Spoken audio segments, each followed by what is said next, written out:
لا حول ولا قوة إلا بالله العلي العظيم. أعوذ بالله من الشيطان اللعين الرجيم. بسم الله الرحمن الرحيم. الحمد لله الذي هدانا لهذا وما كنا لنهتدي لولا أن هدانا الله لقد جاءت رسل ربنا بالحق. الصلاة والسلام والتحية والإكرام على السيد أسلم في الوجود سر الله في كل موجود نقطة دائرة الوجود صاحب لواء الحمد والمقام المحمود مولانا ومقتدانا ومولى الثقلين جد الحسن والحسين بالقاسم محمد وعلى أهل بيته الطيبين الطاهرين المعصومين المنتخبين المنتجبين المظلومين الذين أذهب الله عنهم الرجس وطهرهم تطهيرا.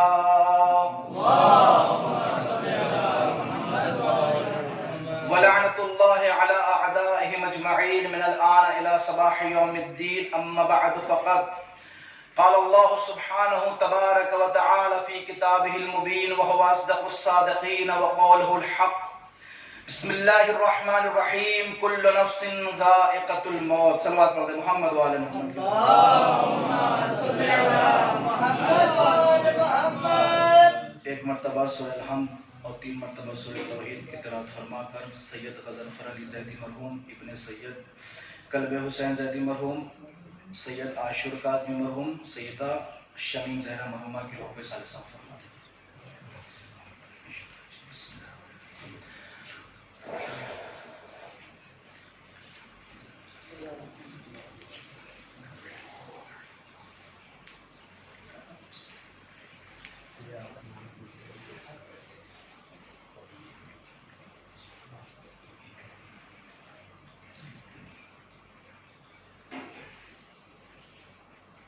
ایک صلوات پڑھتے محمد والے محمد.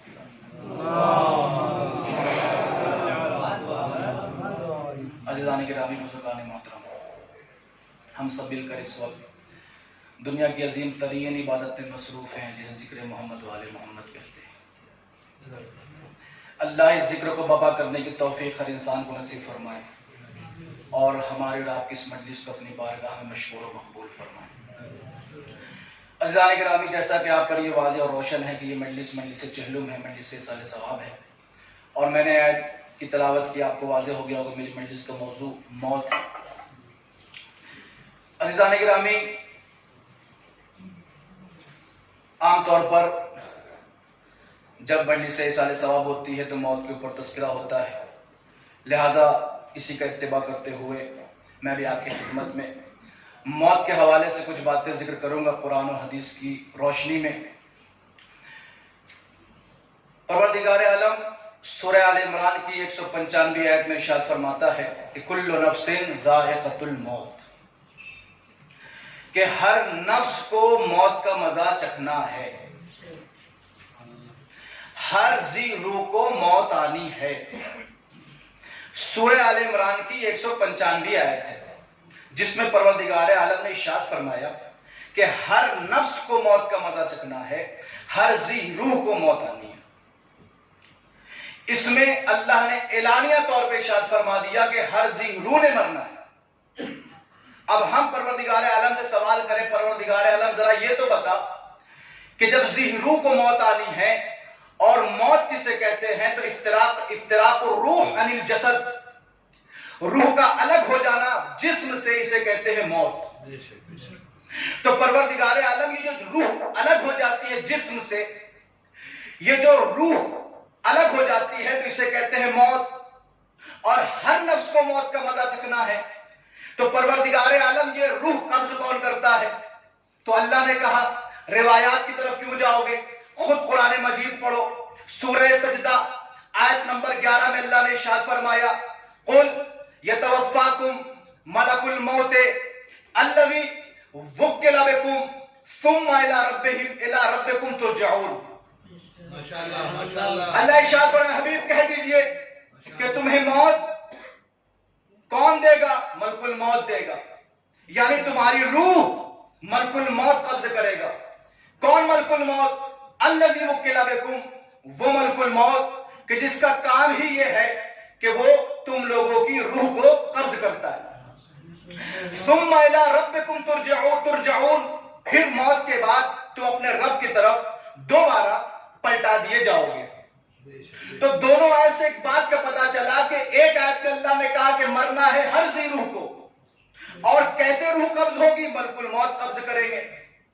اب سوال یہ ہے کہ ملک الموت کسی انسان کی روح کس انداز میں اور کس طریقے سے قبض کرتے ہیں؟ تو اللہ نے کہا پھر روایات کی طرف جانے کی ضرورت نہیں ہے، پھر قرآن مجید پڑھو۔ سورہ آل عمران 111ویں آیت میں اللہ نے پھر ارشاد فرمایا وَمَا كَانَ لِنَفْسٍ أَن تَمُوتَ إِلَّا بِإِذْنِ اللَّهِ كِتَابًا مُؤَجَّلًا۔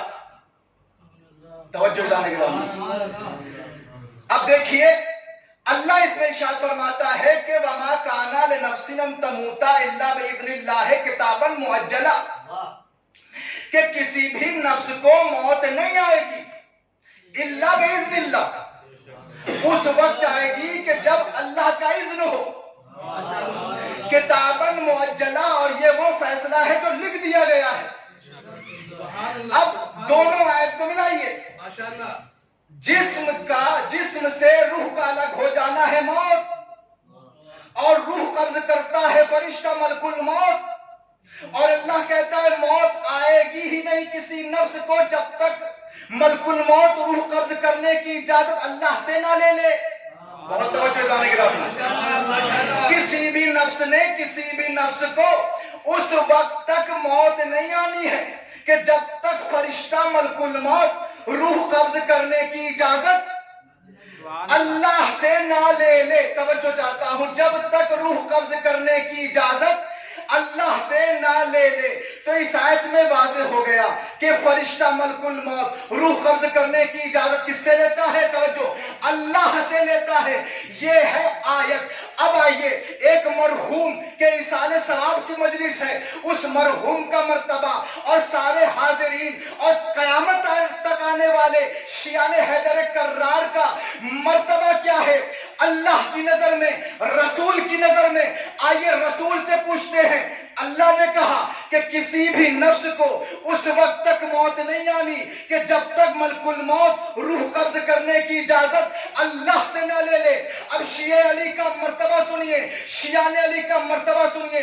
رسول فرماتے ہیں کہ جب میں شب معراج چھٹے آسمان پہ پہنچا، لما اسری بی الی السماء السادسہ، جب میں شب معراج چھٹے آسمان پہ پہنچا، فرأیت ملک الموت، میں نے ملک الموت کو دیکھا، ملک الموت نے مجھ کو دیکھا، ملک الموت نے مجھے جملہ کہا یا رسول اللہ اذا وصلت الى الارض فابلغ عني السلام الى علی ابن ابی طالب۔ اے رسول اللہ جب زمین پہ جائیے گا تو میری طرف سے علی کو سلام کر دیجیے گا۔ تو جیسے ہی ملائک جیسے ہی رسول اللہ سے ملک الموت نے یہ جملہ کہا تھا، فوراً اللہ کے رسول نے کہا کیف تعرفہ، تم کیسے علی کو جانتے ہو؟ تو فوراً ملک الموت نے کہا کیف تعرفہ، میں کیسے علی کو نہ جانوں؟ آخری فرد تک توجہ چاہتا ہوں عزیزان گرامی۔ فوراً ملک الموت کہتا ہے میں کیسے علی کو نہ جانوں؟ اس لیے جانتا ہوں لأن اللہ امرنی اللہ اخبز ارواح شیعت علی ابن ابی طالب اللہ علیہ۔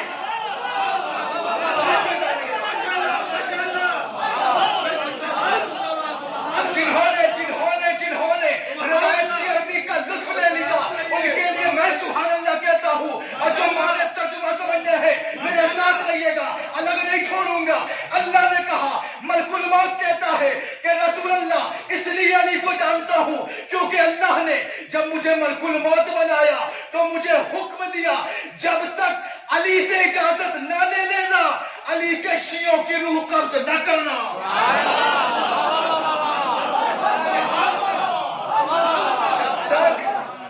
علی سے اجازت نہ لے لینا، جب تک علی سے اجازت نہ لے لینا علی کے شیعوں کی روح قبض نہ کرنا۔ اب ہم لوگ عام بندے تو ہیں نہیں، نجف کے طلبہ ہیں، میں تو طالب علم ہوں، آپ سارے کے سارے علماء ہیں۔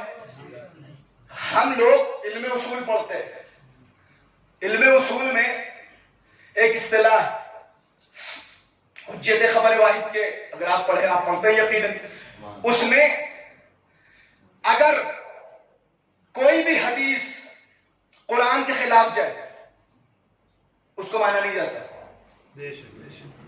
توجہ ہے؟ کوئی بھی حدیث قرآن کے خلاف جائے اس کو مانا نہیں جاتا. اس وقت مانا جاتا ہے جب اس خود حدیث پر دوسری کوئی حدیث ہو جو اس حدیث کی تائید کرے، تو پھر اس حدیث کا مضمون قبول کر لیا جاتا ہے. ایسا ہی تو ہے. قرآن کی آیت یہ ہے کہ اللہ جب ملک الموت روح قبض کرتا ہے تو اللہ سے اجازت لیتا ہے. بے شک روایت کہہ رہی ہے کہ جب ملک الموت روح قبض کرتا ہے تو علی سے اجازت لیتا ہے. شیعہ نے علی کی روح قبض کرتا ہے تو علی سے اجازت لیتا ہے. دو الگ الگ اجازت ہے. قرآن کی آیت میں اللہ کی اجازت کا ذکر ہوا، روایات میں علی کی اجازت کا ذکر ہوا. اب دو الگ الگ اذن ہیں. اگر دو الگ اذن ہو تو پھر تعارض ہے. اگر دونوں اذن ایک ہو تو پھر موافقت ہوگی، تعارض نہیں ہوگا. توجہ چاہتا ہوں، پھر موافقت ہوگی، تعارض نہیں ہوگا. دو اجازتیں ہیں، ایک اللہ کی اجازت، ایک علی کی اجازت. تو پروردگار توافق ہے، موافقت ہے یا تعارض ہے؟ اللہ نے کہا ہم کو اس سوال کے جواب کا پتہ نہ چلتا اگر ایک واقعہ نہ ہوتا. ملک عراق میں، شہر کوفہ میں، مسجد اعظم میں، منبر ابیض پر خطیب منبر سلوری نے اگر یہ نہ کہا ہوتا تو سب اس ذات کی جس کے قبضے قدرت میں علی کی جان ہے، نحنو واللہ اذن اللہ المعذور، نحنو اذن اللہ المعذور، ہم اللہ کے اذن یافتہ اذن ہے. نحنو اذن اللہ، ہم اللہ کے اذن یافتہ اذن ہے. اللہ نے اہل بیت کو اذن دے رکھا ہے، ان کی اذن الگ سے کوئی اذن نہیں ہے، وہی اذن ہے جو اللہ تعالیٰ نے ان کو عطا کیا ہے.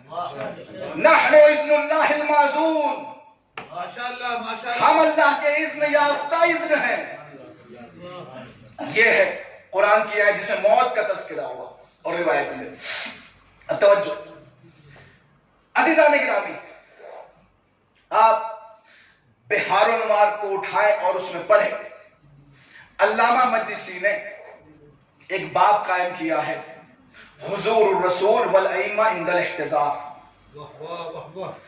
رسول اور ائمہ کا احتضار کے وقت حاضر ہوگا. چونکہ موت کی اور اصالہ ثواب کی مجلس سے اس لیے عرض کرتا ہوں. اس میں آپ پڑھیں گے تو آپ کو ملے گا کہ رسول اور ائمہ حاضر ہوتے ہیں احتضار کے وقت. اب یہ ضروری نہیں ہے کہ مومن کے پاس حاضر ہو، کافر کے پاس بھی آتے ہیں اور مومن کے پاس بھی آتے ہیں. اور روایت میں دونوں علت موجود ہے کہ کافر کے پاس کیوں آتے ہیں اور مومن کے پاس کیوں آتے ہیں. مومن کے پاس آتے ہیں تاکہ مومن کو جنت کی بشارت دے، اور کافر اور علی کے دشمن کے پاس اس لیے آتے ہیں تاکہ اس کو جہنم کے بارے میں بتائے کہ جس علی کو تو دنیا میں، جس علی کی تم مخالفت کرتا رہا، علی کا مقام دیکھ، اپنا مقام دیکھ. علی کا چاہنے والا بھی دنیا سے جاتا ہے اور دشمنی رکھنے والا بھی دنیا سے جاتا ہے. اسی کو موت کہتے ہیں. موت سے اتنا ڈرا دیا گیا ہے لوگوں کو کہ لوگ مرنا ہی نہیں چاہتے. کیوں نہیں مرنا چاہتے؟ امام حسن سے پوچھا کہ میرے مولا جب موت برحق ہے لماذا تکرہ الناس، تو لوگ کیوں موت سے ناپسندیدگی کا اظہار کرتے ہیں؟ امام حسن نے کیا ارشاد فرمایا؟ اس لیے ناپسندیدگی، اس لیے اظہار کرتے ہیں کراہت کا کہ چونکہ لأنکم خربتم دنیاکم، خربتم آخرتکم وعمرتم دنیاکم فتکرہ النقلۃ من العمران الى الخربان. اس لیے تم لوگ موت کو ناپسند کرتے ہو. حسن فرمایا اس لیے تم موت کو ناپسند کرتے ہو کیونکہ تم نے اپنی آخرت کو برباد کر لیا ہے، اپنی دنیا کو آباد کر لیا ہے. اب یہ کیسے ہو سکتا ہے انسان اچھی چیز کو چھوڑ کر کے اس چیز کی طرف چلے جائے جس کو برباد کر دیا؟ ماشاءاللہ ماشاءاللہ. اس لیے لوگ گھبراتے ہیں. ہم شیعان حیدر کرار، ہم موالیان حیدر کرار، ہم علی کے چاہنے والے، ہم علی کے دیوانے موت سے بالکل ڈرتے نہیں ہیں. جملہ آپ کی خدمت میں نظر کر رہا ہوں، شورا بھی تشریف فرما ہے، اردو ادب سننے والے موجود ہیں. موت کسے کہتے ہیں شیعوں کے نزدیک؟ شنیدہ علی اگر دیدہ علی میں بدل جائے یہ موت ہے.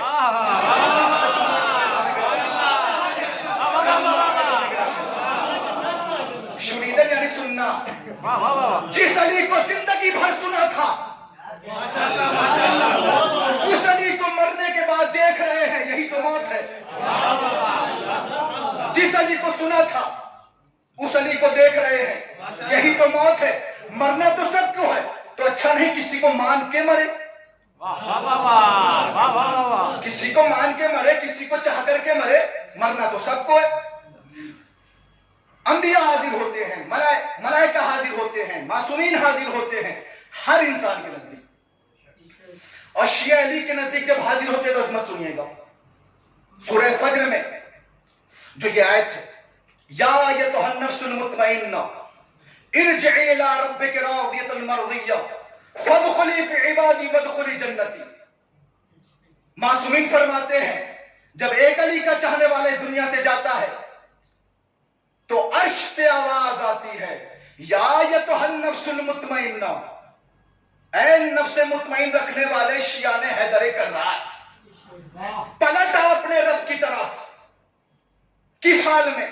راضیۃ مرضیہ بولایت محمد و اہل بیتہ. محمد و آل محمد کی ولایت پہ راضی و خوشنود ہو کر اللہ کی بارگاہ میں پلٹا. فادخلی فی عبادی، اور میرے بندوں یعنی آل محمد کے ساتھ داخل ہو جاؤ جنت میں. وادخلی جنتی، اور میری جنت میں داخل ہو جاؤ. یہ شیعان حیدر کرار کا مرتبہ ہے. اب دیکھیے علی کا چاہنے والا جب اس دنیا سے جاتا ہے اور علی کا دشمن جب اس دنیا سے جاتا ہے تو دونوں کیفیت کو روایات میں قرآن میں بیان کیا گیا ہے. روایات میں کہاں بیان کیا گیا؟ کتاب کا نام فرائض الصمتین فی فضائل المرتضی والبتول والسبتین والائمۃ من ذریتہم علیہم السلام لسید حموینی. سید حموینی کی لکھی ہوئی کتاب ہے، جوینی بھی ان کا نام ہے. ان کی لکھی ہوئی کتاب ہے 2 جلدوں میں، اور آج کی کتاب نہیں، 650 سال پرانی کتاب. 730 ہجری میں تقریباً ان کا انتقال ہوا ہے. اور برادران اہل سنت کے بہت معتبر عالم اور بہت معتبر کتاب فرائض الصمتین. توجہ، جب علی کا چاہنے والا اس دنیا سے جاتا ہے اور قیامت میں پہنچتا ہے تو کس حالت میں اٹھایا جاتا ہے؟ توجہ چاہتا ہوں، کس حالت میں اٹھایا جاتا ہے؟ جناب ابن عباس رسول کی خدمت میں حاضر ہوتے ہیں اور حاضر ہونے کے بعد کہتے ہیں، یا رسول اللہ، جب بھی میں آپ کی خدمت میں آتا ہوں آپ کہتے ہیں علی سے محبت کرو، علی سے محبت کرو، علی سے محبت کرو. یا رسول اللہ، علی کی محبت کا فائدہ کیا ہے؟ توجہ جانے گرامی، یا رسول اللہ، علی کی محبت کا فائدہ کیا ہے؟ تو فوراً اللہ کے رسول نے ارشاد فرمایا، علی کی محبت کا فائدہ یہ ہے، الا ومن احب علیا جاء یوم القیامت ووجہہ کالقمر لیلۃ البدر. اے ابن عباس، جب علی کا چاہنے والا قیامت میں محشور ہوگا تو اس انداز میں آئے گا، اس کا چہرہ ایسے روشن ہوگا جیسے چودھویں کا چاند. اس کا چہرہ ایسے روشن ہوگا جیسے چودھویں کا چاند. یہ تو علی کے چاہنے والے کا محشور ہونا ہے کہ جس کو اللہ روایت بیان فرما رہی ہے. اب آئیے ذرا یہ بھی تو دیکھ لیں کہ جب علی کا دشمن قبر سے اٹھایا جائے گا تو کس حال میں اٹھایا جائے گا. ترجمہ نہیں کروں گا، لطف آپ لیجئے گا. وہ بات کہاں ترجمے میں جو عربی متن میں ہے، معصوم کے پاس نبی کے پاس ایک صحابی آیا, آنے کے بعد کہتا ہے یا رسول اللہ آپ نے تو بیان فرما دیا کہ من مات علی حب آل محمد مات شہیدا, من مات علی حب آل محمد مات مغفورا, من مات علی حب آل محمد مات تائبا, کہ جو علی کی محبت میں مرے مغفور مرتا ہے, جو علی کی محبت میں مرے وہ اس حال میں دنیا سے جاتا ہے کہ اس کی توبہ قبول ہو جاتی ہے, اگر کوئی علی کی محبت میں مرے اس حال میں جاتا ہے کہ مغفور ہوتا ہے. یہ تو علی کے چاہنے والوں کی عظمت ہے. ذرا یہ تو بتائیے جب علی کا دشمن اس دنیا سے جاتا ہے کس حال میں اٹھایا جائے گا؟ تو فوراً اللہ کے رسول نے ارشاد فرمایا یاد رکھو من ماتا علی بغض آل محمد خرج من قبرہ اسود الوجہ.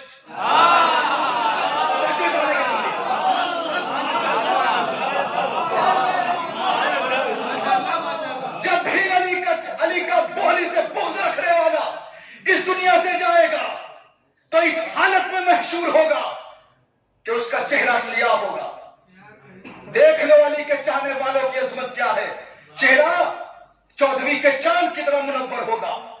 دیکھ لو علی کے دشمنوں کو اس حال میں قبر سے اٹھائے جائیں گے اسود الوجہ, کہ چہرہ ان کا سیاہ ہوگا. چہرہ ان کا سیاہ ہوگا. یہ ہے علی کے چاہنے والوں کا محشور ہونا قیامت کے دن. اب ایک روایت سنیے, علی کی محبت کتنی عظیم ہے کہ علی کی محبت نہ رکھو گے اور علی کی محبت رکھو گے تو اللہ انعام کیا دے گا, اس کی عظمت کیا ہے. دیکھیے دو عظیم شخصیتیں ہیں تاریخ میں, ایک جناب حمزہ ایک جناب جعفر. توجہ, ایک جناب حمزہ ایک جناب جعفر. جناب حمزہ سید الشہداء ہیں اپنے زمانے کے جو شہید ہوئے تھے. کتاب کا نام ہے العباس, اس میں بھی روایت موجود ہے, بحار الانوار میں بھی روایت موجود ہے. العباس سید عبد الرزاق المقرم کی. وہ فرماتے ہیں کہ اب دیکھیے جو میں بیان فرما رہا ہوں خدمت میں جناب جعفر اور جناب حمزہ کے سلسلے میں وہ موت کے سلسلے میں, لیکن جناب حمزہ اور جناب جعفر کی نے جب موت کے بارے میں فرمایا ہے علی کے سلسلے میں تو اس سے پہلے ہم یہ تو سمجھ لیں جناب حمزہ اور جناب جعفر کی اہمیت کیا ہے. جو کہنے والا عظیم ہوتا ہے تو اس کی باتیں بھی عظیم ہوتی ہیں. کہنے والا ایسا ہی ہوتا ہے تو باتیں بھی ایسے ہی ہوتی ہیں. توجہ, فرماتے ہیں کہ قیامت کا دن ہوگا, جمع اللہ الانبیاء, اللہ سارے انبیاء کو جمع کرے گا. وکان اول من یدعى به نوح, اور سب سے پہلے جس نبی کو آواز دی جائے گی وہ جناب نوح علیہ السلام ہوں گے. کیوں آواز دی جائے گی؟ جناب نوح کو اللہ آواز دے گا, جناب نوح قریب آئیے, حل بلغتا, کیا آپ نے تبلیغ رسالت کی؟ جناب نوح فرمائیں گے نعم, جی میں نے کی. حل یشہد لک, کیا کوئی گواہ ہے آپ کی بارگاہ میں جو گواہی دے کہ آپ نے تبلیغ کی؟ تو روایت میں ہے انو یتخطى الناس, نوح سارے بندوں کو تجاوز کرتے ہوئے عبور کرتے ہوئے نبی کی خدمت میں پہنچیں گے. کیوں؟ اس لیے اللہ نے کہا ہے کہ ہم سارے نبیوں پہ گواہ محمد کو بنائیں گے. توجہ چاہتا ہوں, ماشاءاللہ, ہم سارے نبیوں پہ گواہ, ہر امت کو اس کے نبی کے ساتھ اٹھائیں گے اور ہر نبی کا گواہ میرا نبی ہوگا. ماشاءاللہ. اس لیے جناب نوح کہاں جائیں گے؟ اللہ کے نبی کے پاس. اللہ کے نبی کے پاس جائیں گے تو روایت میں ہے کہ رسول عرش کے پاس تشریف فرما ہوں گے اور بغل میں مولا کائنات ہوں گے. ایک مرتبہ جناب نوح کہیں گے کہ اے اللہ کے نبی, اللہ نے مجھ سے کہا تبلیغ کی, میں نے کہا کہ اللہ گواہ مانگ رہا ہے. توجہ چاہتا ہوں, اور گواہ سارے نبیوں کے آپ ہیں. توجہ چاہتا ہوں, سارے نبیوں کے گواہ آپ ہیں, چلیے گواہی دیجئے. تو جیسے نبی نے جملہ صاحب سنا, کہا حمزہ و جعفر ہما شاہدان لک. توجہ جانے کی بات, حمزہ و جعفر ہما شاہدان لک. ماشاءاللہ, ماشاءاللہ. جناب حمزہ اور جناب جعفر تمہاری نبوت کی تبلیغ کے گواہ بنیں گے. ماشاءاللہ, سبحان اللہ. جناب چھٹے امام فرماتے جناب جعفر اور جناب حمزہ بحکم نبی, توجہ چاہتا ہوں, بحکم نبی باذن خدا گواہ بنیں گے جناب نوح کی رسالت کی تبلیغ کے. گواہ بنیں گے, گواہی دے دیں گے. توجہ, جیسے گواہی دے دیں گے تو سائل نے کہا اے رسول اللہ, چھٹے امام سے پوچھتا ہے اے میرے مولا, آپ نے یہ تو بیان فرما دیا کہ جناب حمزہ و جعفر جناب نوح کے گواہ بنیں گے، جبکہ علی کے ہوتے ہوئے نبی کے بغل میں نہیں بیٹھے ہوئے تھے، تشریف فرما تھے۔ علی کو چھوڑ کر نبی نے جناب حمزہ اور جناب جعفر کو کیوں معین کیا؟ کیوں معین کیا؟ علی کو گواہ بنا دیتے جناب نوح کی گواہی کے لیے تو فوراً چھٹے امام فرماتے ہیں تم کو پتا نہیں کہ جب نوح کی گواہی کی ضرورت پڑی تو حمزہ کو پیش کیا، جب خود نبی کی گواہی کی ضرورت پڑے گی تو علی کو پیش کریں گے۔ کس کو پیش کریں گے؟ مولا کائنات کو پیش کریں گے۔ اتنے عظیم ہے جناب حمزہ اور جناب جعفر کہ ایک نبی کی رسالت کے گواہ بن رہے ہیں۔ اس نبی کے اس دو عظیم شخصیت کے بارے میں تاریخ میں ملتا ہے، کتاب المحاسن میں روایت موجود ہے۔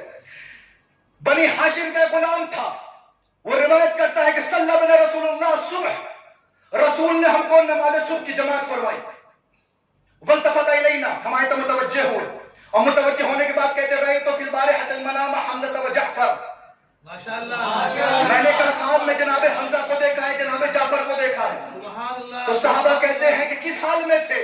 زندہ باد۔ تو فرمایا کہ ناز و نعم میں پل رہے تھے جنت میں۔ کون؟ جناب حمزہ جناب جعفر واہ واہ واہ واہ۔ ناز و نعم میں پل رہے تھے۔ کیا دیکھا؟ کیا دیکھا کہ وَإِذَا كَانَ بَيْنَ يَدَيْهِ طَبَقٌ مِّن نَبَقٍ، واہ واہ واہ۔ کہ میں نے دیکھا کہ ان کے سامنے بیر کا طبق رکھا ہوا تھا، وہ اس کو کھا رہے تھے۔ جب اس کو کھا کر کے سیر ہو گئے فَتَحَوَّلَ النَّبَقُ عِنَبًا، واہ واہ واہ واہ۔ وہ نبق انگور بن گیا۔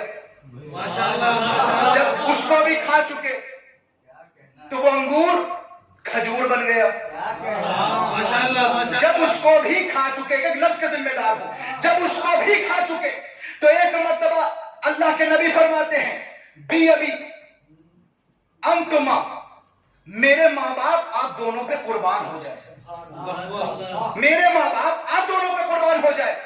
یہ بتائیے اتنے ناز و نعم میں پل رہے ہیں، ذرا یہ تو بتائیے ای الاعمال وجدتما افضل، آپ اس دنیا سے چلے گئے، جنت میں ناز و نعم سے پل رہے ہیں، ذرا یہ تو بتائیے کہ مرنے کے بعد، انتقال کے بعد افضل چیز کون سی آپ نے پائی؟ دیکھیے کچھ چیزیں ایسی ہوتی جو دنیا میں افضل اعمال ہوتی ہیں اور کچھ چیزیں ایسی ہوتی ہیں جو آخرت میں افضل اعمال ہوتی ہیں۔ جیسے افضل اعمال دنیا میں کیا ہے؟ افضل الاعمال بعد الصلاۃ ادخال السرور فی قلب المومن بما لا اسم علیہ، واہ واہ واہ واہ۔ سبحان اللہ۔ بہترین اعمال اس دنیا میں نماز کے بعد یہ ہے کہ مومن کے دل کو خوش کیا جائے، ماشاءاللہ ماشاءاللہ۔ مومن کے دل کو خوش کیا جائے، ادخال السرور فی قلب المومن، مومن کے دل میں سرور کو داخل کیا جائے، یہ افضل اعمال ہے دنیا میں، اور الحمدللہ اس پہ عمل بہت ہوتا ہے۔ ادخال السرور فی قلب المومن بما لا اسمال ہے، لیکن سرور داخل کرو لیکن بما لا اسمال ہے، ایسا نہیں کہ جھوٹ بول کے گناہ بول کر دو اور اس کو خوشی ہو جائے، اس میں گناہ نہیں ہونا چاہیے، بما لا اسم علیہ، گناہ نہیں ہونا، یہ افضل اعمال ہے۔ آخرت میں افضل اعمال کیا؟ توجہ چاہتا ہوں، جناب حمزہ اور جناب جعفر رسول فرماتے ہیں کہ ای الاعمال وجدتما افضل، کون سے اعمال کو آپ نے بہترین پایا؟ اب جملہ سنیے جناب حمزہ اور جناب جعفر کا۔ جناب حمزہ اور جناب جعفر کہتے ہیں کہ میرے ماں باپ بھی آپ پہ قربان ہو جائے اللہ کے رسول، وجدت افضل الاعمال، میں نے تین چیزیں بہترین پائی۔ کہا کون کون سی تین چیزیں؟ کہا الصلاۃ علیک، دنیا میں آپ پہ درود بھیجنا، الصلاۃ علیک، دنیا میں آپ پہ درود بھیجنا، وسقی الماء، اور لوگوں کو پانی پلانا، الصلاۃ علیک، آپ پہ درود بھیجنا، وسقی الماء، اور پیاسوں کو پانی پلانا، اور تیسری بڑی عظیم چیز وحب علی ابن ابی طالب، وحب علی ابن ابی طالب، اور علی ابن ابی طالب کی محبت، یہ تین چیزیں ایسی ہیں جو بڑی عظیم ہیں، اور ہم کو اکثر مجلسوں میں عادتاً یہ تینوں چیزیں ایک وقت پہ نظر آتی ہیں۔ جب خطیب پڑھتا ہے آپ درود بھیجتے ہیں، بعد مجلس پانی بھی پلایا جاتا ہے اور پانی بھی لگایا جاتا ہے۔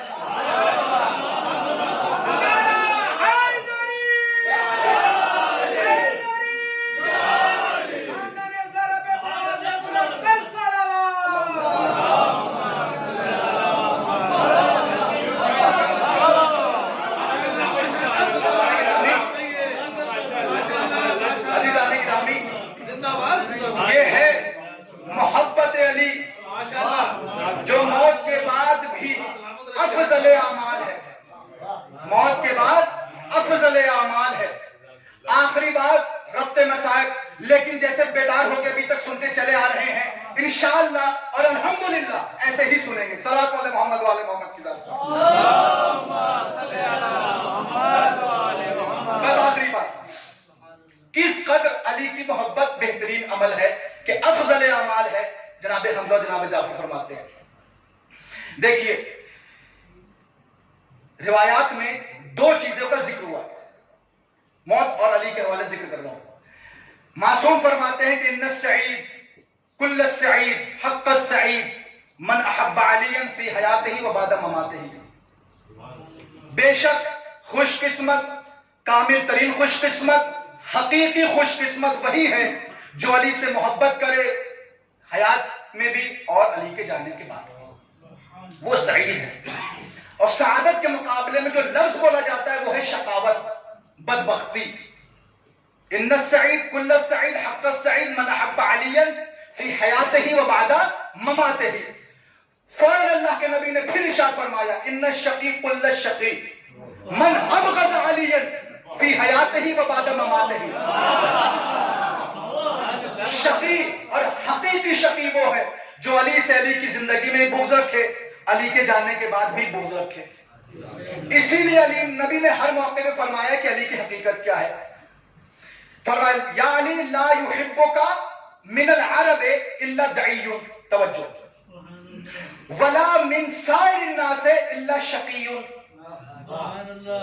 اے علی، یہ دنیا دو حصوں میں بٹی ہوئی ہے، ایک عرب باقی عجم.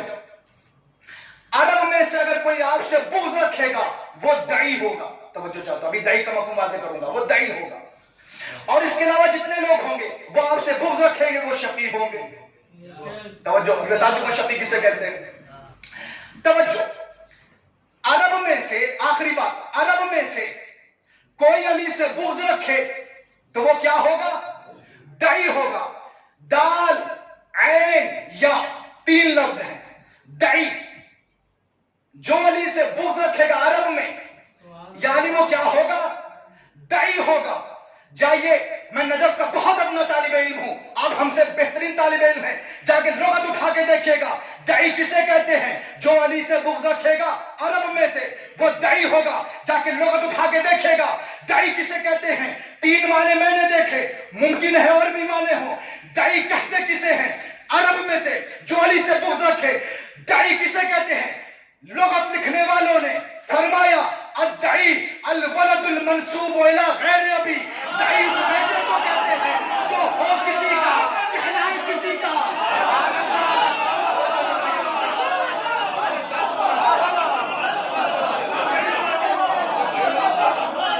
دعی کسے کہتے ہیں؟ توجہ ذرا، میں آخری والا کی خدمت میں کر رہا ہوں. اپنی سماعت کو بلند کیجیے اور میرے ساتھ متصل ہو جائیے. دعی کسے کہتے ہیں؟ الولد المنسوب الى غیر ابی، وہ بچہ جو ہو کسی کا، کہلائے کسی کا. وہ بچہ جو ہو کسی کا، کہلائے کسی کا، وہ دعی ہوتا ہے. وہ دعی ہوتا ہے. اپنی آنکھوں سے نہ پڑا ہو تو منبر پہ نہ بیٹھنے دینا. اسی لیے چھٹے امام اپنے صحابہ سے مخاطب ہو کر کے یہ جملہ فرماتے ہیں آنے والے شیعوں کے لیے بھی اور حاضرین کے لیے بھی. اے میرے شیعوں، لو وجدا احدکم بردا حبنا اہل البیت فی قلبہ فلیکثر الدعاء لامہ حیث انہا لم تخن ابا. اے میرے شیعوں، جب بھی اپنے دل میں میرے اہل بیت کی محبت کی ٹھنڈک محسوس کرنا، اپنی ماں کے حق میں دعا ضرور کرنا کیونکہ اس نے امانت میں خیانت نہیں کی.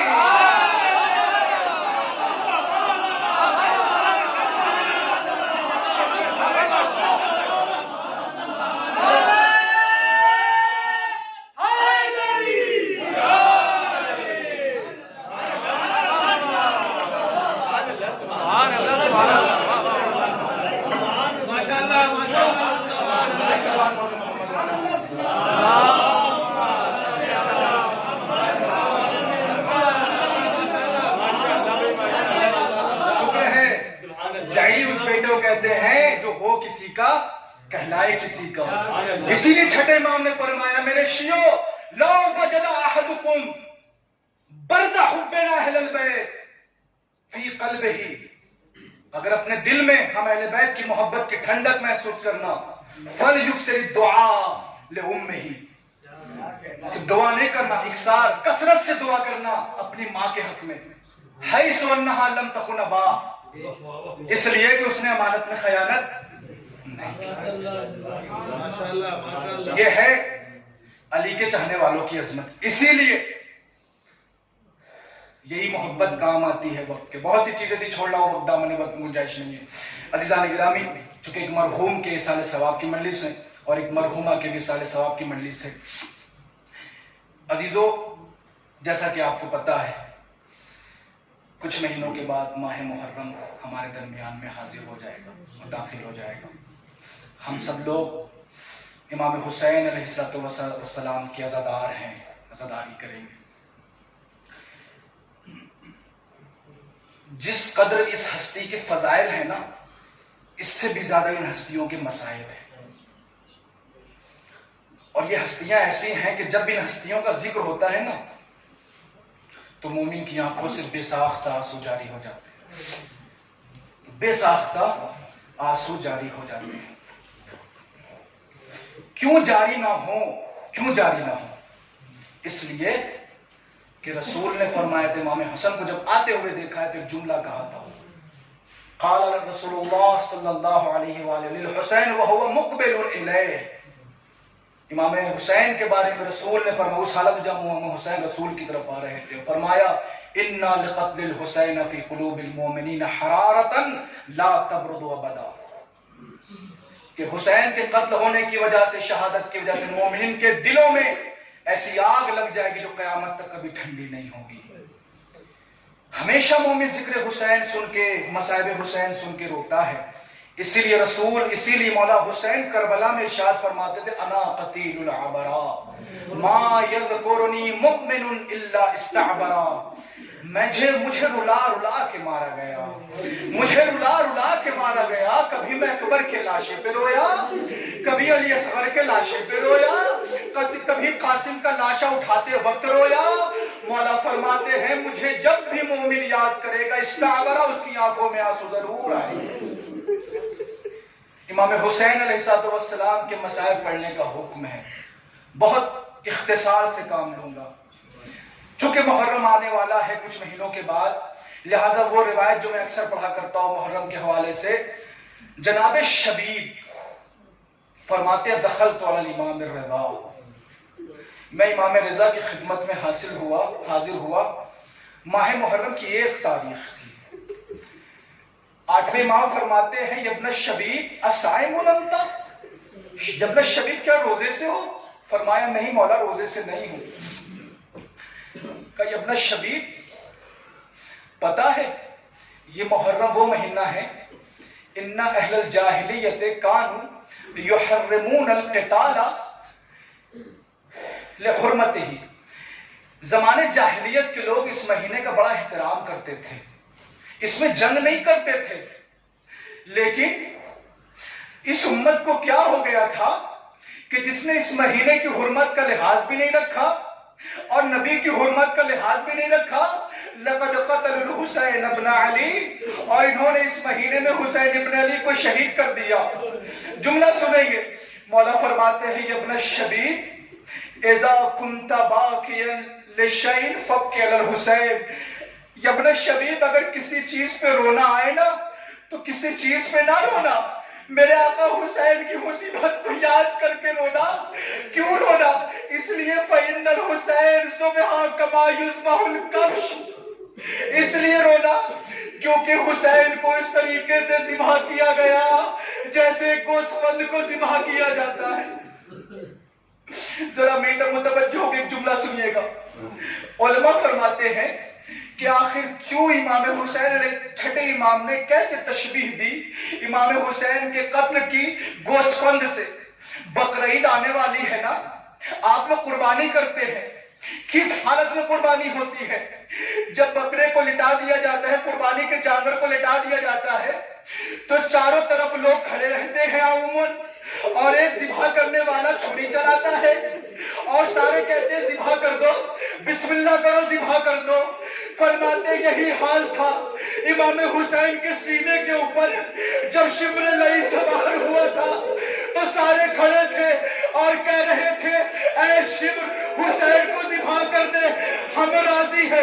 صرف ایک بہن تھی جو 70 قدم کے فاصلے پر کہہ رہی تھی اے پسر سعد تجھے کیا ہو گیا ہے، میرا حسین قتل ہو رہا ہے، تو کھڑا دیکھ رہا ہے، تجھے کیا ہو گیا ہے، میرا حسین قتل ہو رہا ہے اور تو کھڑا ہوا دیکھ رہا ہے۔ عزاداروں مختصر کرتا ہوں، امام حسین علیہ السلام کربلا میں کوئی نہ تھا۔